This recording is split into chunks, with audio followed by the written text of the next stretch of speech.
There's a lot of people actually curious if you can give any Retaliator info yet, or at least what role it would play per se, or what roles it could play. I should say. Not role, but Okay, well, it says we know what it is, but what else it could do? where the Retaliator came from was it's a B-17, so the UE uses a strategic bomber, which is my fantasy in these games. I've always wanted these missions where you escort a bomber, or you're part of the bomber crew, where you're the gunner, and have these big lumbering formations. They're going to go nuke a big square of a planet or something. I wanted to see that in Squadron 42, so that's where it came from.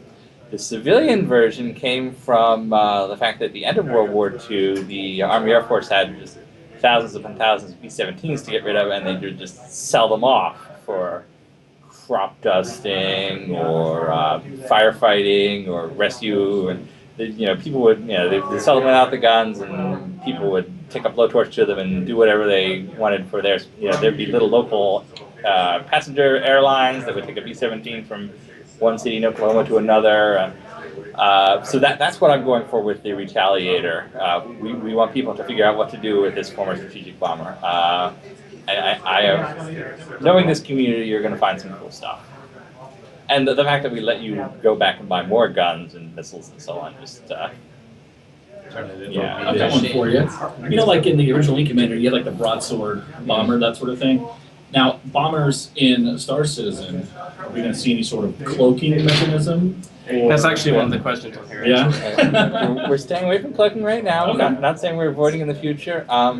My experience with cloaking is that it's not as much fun as it should be in a game. Yeah. Wing Commander just ended up frustrated when you had to fight the Straka. Yeah. So we're going to have the previous release information was some sort of radar cloaking, like energy signature stuff, right? Yeah, But still, I should clarify this. it's visual, yeah. Yeah, we're not having a visual cloak where the ship disappears and you can't find it anymore. We're having more of kind of a Cold War mechanic where you're trying to make your ship have as low a signature as possible, and other people are trying to improve their sensors as much as possible, and so it's a sensor cloak, and we have different kinds of outputs. So there's a radar signature and a heat signature, and we have all sorts of interesting ideas there. So it's not a pure like Star Trek. You press your button and you disappear, but every piece of upgrade you add to your ship, you should be thinking: is this going to make it more stealthy? Is it going to make it less stealthy? So that's a part of the game. Awesome. Do you know any more details about the stretch goal that unlocked or will unlock command and control on larger ships? I know Rob is very excited about command and control, so we think we can say like too that much. money. Probably not. It's something that frankly we need in the game for these larger ships, and So I have a quick question on that. So in the stretch goal, it says Idris and Destroyer get C and C. But when you guys were discussing it and announcing it, you guys mentioned the Constellation. I hope so. yeah, I think if not standard, it would be something you would add to your constellation for your guild. I suppose CNC wouldn't come standard in your average Millennium Falcon style constellation that's going off. You take a mod slot or something. Yeah. I can answer this one. Somebody's asking if you're able to create your own ships, or if it's something in-game that squadrons have to do. If someone's going to make your own ship, you can actually do that and submit it to CIG. And if they approve it, they'll put it into the game, and you may get some sort of benefit or like revenue, some of the sales. But there's no real crafting in-game for ships. It's literally designing a 3D model of ship, and if it passes their A-OK, they'll add it. Yep, and we're going to tell you exactly how to do that. I should stress it's going to be very, very difficult to get a ship approved by us. It's very difficult for our artists to get ships approved by us. Which is why you So don't what see you're a lot saying is I can't just submit a sphere and fly around a Death Star in Star Citizen. The Well, point is, don't suck. Yeah. So how many Death Stars will there be in Star Citizen? 7 Death Stars. I think I see a pattern here. But to keep it cute, they fire rainbow lasers. Well, and Well, there another has to thing be we a have- Ponies. small It's all like that vacuum one-shots hardened it. ponies they fire at you. One thing we're also going to have is private servers. You can set up your own Star Citizen universe, and you can put all your own ships in it and play with your friends or whoever you invite.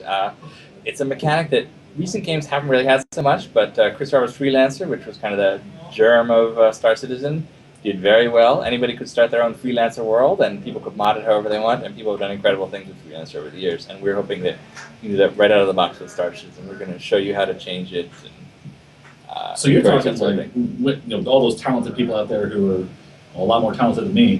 Mhm. They can design their own ships in like 3D Studio Max or whatever and import them into the game on their own private server and just Yep. kind of, that's pretty awesome.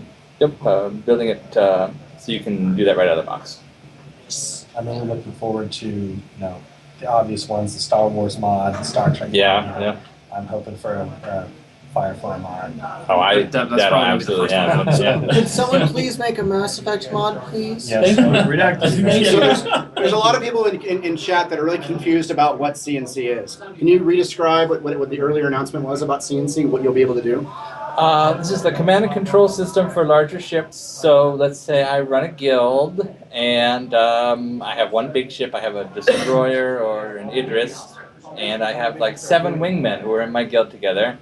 And I need some way to go out into battle and tell them what to do, where to go.